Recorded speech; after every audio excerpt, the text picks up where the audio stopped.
గం గణపతియే నమః. శ్రీకృష్ణాయ నమః. రాధే రాధే. ఈరోజు వీడియోలో మనము భగవద్గీతలోని 2వ అధ్యాయము సాంఖ్యయోగము నుంచి 10వ శ్లోకము చూద్దాము. తమువాచ హృషికేశః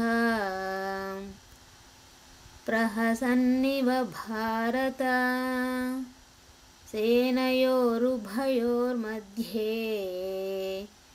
విషీదం తమిదం వచః. ఇప్పుడు ఈ శ్లోకం యొక్క అర్థాన్ని చూద్దాము.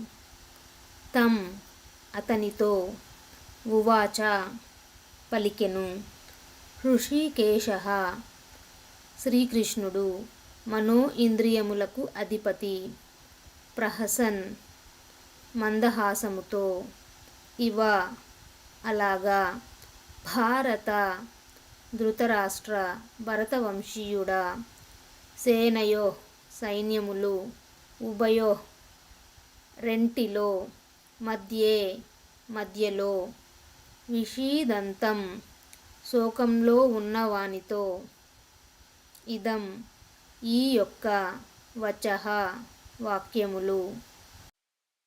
ఇప్పుడు ఈ శ్లోకం యొక్క పూర్తి అర్థాన్ని చూద్దాము.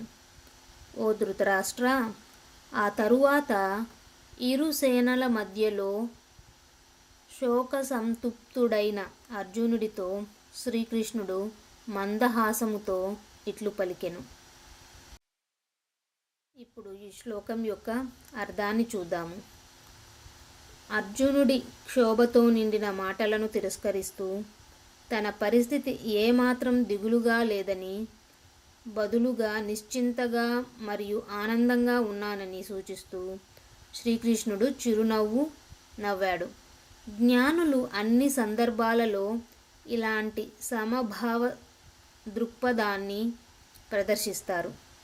మనకున్న అసంపూర్ణ అవగాహనతో మనం ఉన్న పరిస్థితులలో లోపాలు వెతుకుతాము, వాటిపై సనుగుతూ అసంతృప్తితో ఉంటాము, వాటి నుండి పారిపోవాలనిపిస్తుంది. మన దౌర్భాగ్యానికి వాటిని బాధ్యులుగా చూస్తాము.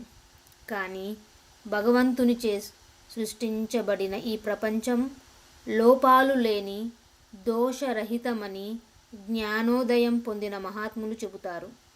మంచి మరియు చెడు పరిస్థితులు రెండూ కూడా ఒక దివ్య ఆధ్యాత్మిక ప్రయోజనం కోసం మన దరి చేరతాయి. అవన్నీ మన ఆధ్యాత్మిక పరిణతిని పెంచి దోషరహిత స్థితికి చేరుకునే ప్రయాణంలో ముందుకు తీసుకెళ్తాయి. ఈ రహస్యం అర్థం చేసుకున్నవారు ఎటువంటి విపత్కర పరిస్థితుల్లో కూడా ఆందోళన చెందకుండా పరిపూర్ణ ప్రశాంతతతో వాటిని ఎదుర్కొంటారు. మంచు తునకలు నెమ్మదిగా భూమిపై పడతాయి. ప్రతి తునక దానికే సరైన స్థానంలో పడుతుంది అని టావో నానుడి చెబుతుంది.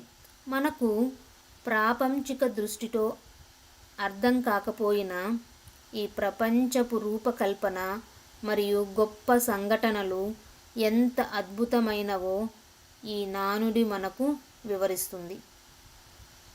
చాందోగ్య ఉపనిషత్తు ప్రకారం భూకంపాలు, హరికేన్లు, తుఫానులు, వరదలు మరియు టైఫూన్లు వంటి విపత్కర పరిస్థితులను భగవంతుడు తన అద్భుతమైన పథకంలో భాగంగా సృష్టిస్తాడు.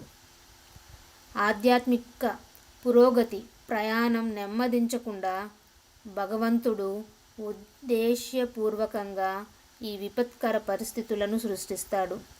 జనులు అలసత్వం, నిర్లక్ష్యంతో ఉన్నప్పుడు ఒక సహజ విపత్తు సంభవిస్తుంది. ఇది జీవులను బలపరుస్తుంది, ఆ పరిస్థితులను తట్టుకునేలా చేస్తుంది. ఈ ప్రక్రియ పురోగతిని పెంచుతుంది.